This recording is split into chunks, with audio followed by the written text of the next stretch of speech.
Ok ជំរាបសួរបងប្អូនបងប្អូនអរគ្នាមាន stock ថ្មីទៅចូលមកទៀតហើយបងប្អូនបាទមួយគ្រឿងនេះoption ខ្ពស់បងប្អូនបាទហើយពណ៌នេះពណ៌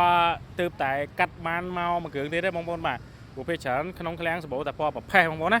បាទហើយមួយគ្រឿងនេះទឹកប្រាក់ឆ្នាំ2010 option 4បាទហើយដបូលសូឡាបងប្អូនណាបាទដបូលសូឡាបាទមួយគ្រឿងនេះឡានមូស្អាតបងប្អូនបាទធានាជូនបាទហើយឥឡូវយើងកំពុងតែ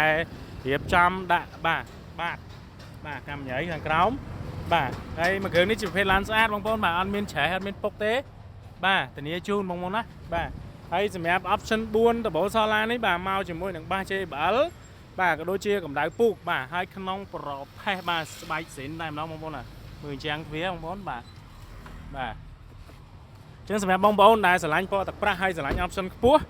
អាចមើលមួយគ្រឿងនេះបានបាទឆ្នាំ2010 option 4បាទថ្មីហ្នឹងបងប្អូនបាទ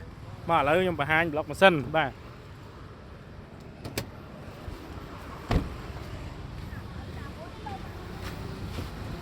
នេះបងប្អូនប្លុកម៉ាស៊ីនបាទបងប្អូនមើលខ្ចៅខ្យងបាទអត់មានច្រេះទេបងប្អូនណាបាទនេះបងប្អូនបាទមើលកលុកកលៀតកលាក់អីបងប្អូនបាទអត់មានច្រេះអត់មានពុកអីទេញាជូនបងប្អូនណា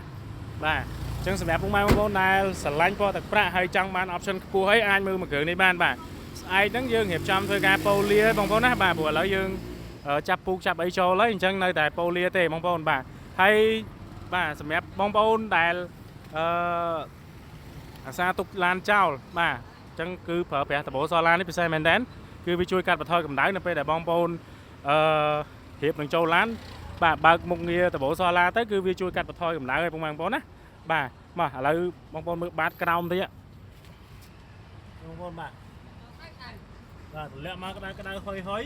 អត់មានពុកអត់មានច្រេះទេបងប្អូនណាបាទអញ្ចឹងសម្រាប់ព័ត៌មានបន្ថែមបងប្អូនអាចធ្វើការឆាតចូល page call ឬក៏តាមរយៈ link Telegram ដែលយើងដាក់នៅខាងលើបានបាទអរគុណច្រើន